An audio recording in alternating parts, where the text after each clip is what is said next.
क्या कभी आपने ये सोचा है कि जैसे हम लाइट ऑन करते हैं तो क्या हम पे वो कोई प्रेशर अप्लाई कर रहा होगा? और लाइट अगर मूव कर रहा है तो क्या लाइट के पास कोई मोमेंटम है? और क्या लाइट के पास कुछ मास हो सकता है? इसको किसी स्टेट ऑफ मैटर में डिवाइड कर सकते हैं? तो अगर अभी तक आपने ये नहीं सोचा है तो आगे सोचने की भी कोई आवश्यकता नहीं है, क्योंकि इन सब का जवाब आपको इस वीडियो। नमस्कार, सलाम, आप सभी बाबू भैया का आपके अपने यूट्यूब चैनल अध्ययन क्लासेस में स्वागत है।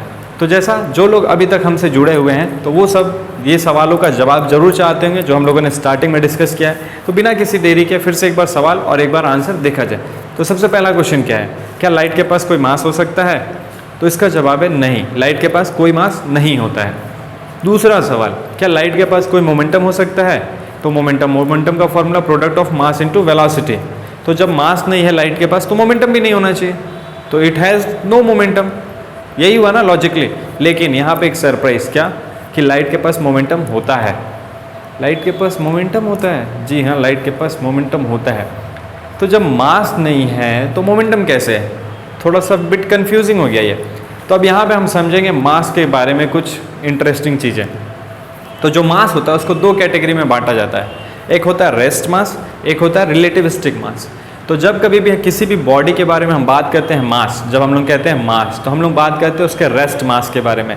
लेकिन जब कोई भी चीज़ स्पीड ऑफ लाइट के इक्विवेलेंट मूव करता है तो हम उसके कौन से मास के बारे में बात करेंगे? रिलेटिविस्टिक मास के बारे में बात करेंगे। तो अब यहाँ पर हम लोग बात करें लाइट। जैसा लाइट का डेफिनेशन हम लोग जानते हैं, पिछले वीडियो में डिस्कस कर चुके हैं उसको बहुत ब्रीफली, बहुत अच्छे से। जो नहीं देखे हैं वो जाके देखें। और अपने को ये भी मालूम है कि लाइट में क्या कंसिस्ट होता है? फोटॉन्स।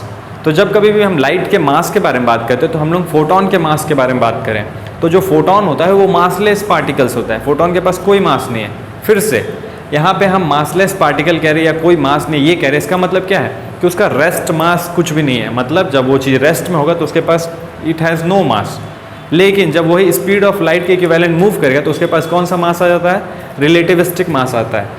तो जब कभी हम मास के बारे में बात करते हैं लाइट का तो उसका रेस्ट मास जीरो होता है, लेकिन इट हैज़ रिलेटिविस्टिक मास, जिसके वजह से उसके पास मोमेंटम आ जाता है। तो इसके पास मोमेंटम होता है लेकिन मास नहीं होता है। ठीक है, आई होप ये क्लियर हो गया होगा। अब तीसरा सवाल, क्या लाइट प्रेशर एक्सर्ट कर सकता है? तो लाइट प्रेशर एक्सर्ट कर सकता है। जिस भी सरफेस पे लाइट फॉल करेगा उस सरफेस पे वो प्रेशर एक्सर्ट करेगा। इसके बाद चौथा सवाल, क्या लाइट को किसी स्टेट ऑफ मैटर में डिवाइड कर सकते हैं? जैसा हम लोग स्टेट ऑफ मैटर जानते हैं, सॉलिड, लिक्विड, गैस और बोस, आइंस्टीन, कंडेंसेट, प्लाज्मा। तो क्या किसी कैटेगरी में उसको डिवाइड कर सकते हैं या प्लेस कर सकते हैं? तो नहीं, लाइट को किसी भी स्टेट में नहीं रखा जा सकता है, उसके लिए कोई स्टेट कैटेगराइज नहीं है। तो चलिए, ये सब कुछ इंटरेस्टिंग सवाल थे जो मेरे मन में आए और हम आपको अब जवाब दे दिए। लेकिन कुछ ऐसा बहुत बेसिक सवाल आता है, सबके दिमाग में आता है जनरली। जैसे सबसे पहला सवाल, क्या स्पीड ऑफ लाइट कितना होता है? और ये तो मालूम ही होगा, खैर सबको, पूरी दुनिया को मालूम है। लेकिन स्पीड ऑफ लाइट को कैलकुलेट कैसे किया गया ये नहीं मालूम होगा, तो ये हम लोग जानेंगे अगले वीडियो में। और उसके बाद क्या कि भाई लाइट जो है कितने दूर तक ट्रैवल कर सकता है। जैसे एक टॉर्च हम ऑन कर रहे हैं तो सिंपली यहाँ तक गया, उसका लेंथ 2 कदम, 10 कदम, 20 कदम, 1 किलोमीटर, ये उसका रेंज हुआ। सन से जो लाइट आ रहा है अर्थ तक 15 करोड़ किलोमीटर का डिस्टेंस ट्रैवल करा। तो भाई लाइट कितने दूर तक ट्रैवल कर सकता है? तो ये जो कुछ सवाल हैं इनका आंसर हम लोग अगले वीडियो में जानेंगे। चलिए, तब तक के लिए धन्यवाद और देखते रहिए, सावधान रहिए, सतर्क रहिए, पढ़ते रहिए और देखते रहिए अध्ययन क्लासेस। चलिए।